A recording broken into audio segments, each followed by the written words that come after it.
Chapter 3. The Reality of the Law. I now go back to what I said at the end of the first chapter, that there were two odd things about the human race. First, that they were haunted by the idea of a sort of behavior they ought to practice, what you might call fair play, or decency, or morality, or the law of nature. Second, that they did not in fact do so. Now some of you may wonder why I called this odd. It may seem to you the most natural thing in the world. In particular, you may have thought I was rather hard on the human race. After all, you may say, what I call breaking the law of right and wrong, or of nature, only means that people are not perfect. And why on earth should I expect them to be? That would be a good answer if what I was trying to do was fix the exact amount of blame which is due us for not behaving as we expect others to behave. But that is not my job at all. I am not concerned at present with blame. I am trying to find out truth. And from that point of view, the very idea of something being imperfect, of its not being what it ought to be, has certain consequences. If you take a thing like a stone or a tree, it is what it is, and there seems no sense in saying it ought to have been otherwise. Of course, you may say a stone is the wrong shape if you want to use it for a rockery, or that a tree is a bad tree because it does not give you as much shade as you expected. But all you mean is that the stone or the tree does not happen to be convenient for some purpose of your own. You are not, except as a joke, blaming them for that. You really know that, given the weather and the soil, the tree could not have been any different. What we, from our point of view, call a bad tree is obeying the laws of its nature just as much as a good one. Now, have you noticed what follows? It follows that what we usually call the laws of nature, the way weather works on a tree, for example, may not really be laws in the strict sense, but only in a manner of speaking. When you say that falling stones always obey the law of gravitation, is not this much the same as saying that the law only means what stones always do? You do not really think that when a stone is let go, it suddenly remembers that it is under orders to fall to the ground. You only mean that, in fact, it does fall. In other words, you cannot be sure that there is anything over and above the facts themselves, any law about what ought to happen as distinct from what does happen. The laws of nature, as applied to stones or trees, may only mean what nature, in fact, does.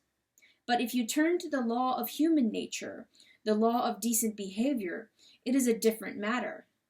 That law certainly does not mean what human beings in fact do. For as I said before, many of them do not obey this law at all, and none of them obey it completely. The law of gravity tells you what stones do if you drop them, but the law of human nature tells you what human beings ought to do and do not. In other words, when you are dealing with humans, something else comes in above and beyond the actual facts. You have the facts, how men do behave, and you also have something else, how they ought to behave. In the rest of the universe, there need not be anything but the facts. Electrons and molecules behave in a certain way, and certain results follow, and that may be the whole story. Footnote. I do not think it is the whole story, as you will see later. I mean that, as far as the argument has gone up to date, it may be. End footnote. But men behave in a certain way, and that is not the whole story. For all the time you know that they ought to behave differently. Now, this is really so peculiar that one is tempted to try to explain it away. For instance, we might try to make out that when you say a man ought not act as he does, you only mean the same as when you say a stone is the wrong shape, namely that what he is doing happens to be inconvenient to you. But that is simply untrue. A man occupying the corner seat in the train because he got there first, and a man who slipped into it while my back was turned and removed my bag, are both equally inconvenient. But I blame the second man, and I do not blame the first. I am not angry, except perhaps for a moment before I come to my senses, with a man who trips me up by accident. I am angry with a man who tries to trip me up even if he does not succeed. Yet the first has hurt me and the second has not. Sometimes the behavior which I call bad is not inconvenient to me at all, but the very opposite. In war, each side may find a traitor on the other side very useful, but though they use him and pay him, they regard him as human vermin. So you cannot say that what we call decent behavior in others is simply the behavior that happens to be useful to us. And as for decent behavior in ourselves, I suppose it is pretty obvious that it does not mean the behavior that pays. It means things like being content with 30 shillings when you might have got 3 pounds, doing schoolwork honestly when it would have been easy to cheat, leaving a girl alone when you would like to make love to her, staying in dangerous places when you would rather go somewhere safer, keeping promises you would rather not keep, and telling the truth even when it makes you look a fool. Some people say that though decent conduct does not mean what pays in each particular person at a particular moment, still it means what pays the human race as a whole, and that consequently there is no mystery about it. Human beings, after all, have some sense. They see that you cannot have any real safety or happiness except in a society where everyone plays fair, and it is because they see this that they try to behave decently. Now, of course, it is perfectly true that safety and happiness can only come from individuals, classes, and nations being honest and fair and kind to each other. It is one of the most important truths in the world. But as an explanation of why we feel as we do about right and wrong, it just misses the point. If we ask, why ought I to be unselfish? And you reply, because it is good for society. We may then ask, why should I care what's good for society, except when it happens to pay me personally? And then you will have to say, because you ought to be unselfish, which simply brings us back to where we started. You are saying what is true, but you are not getting any further.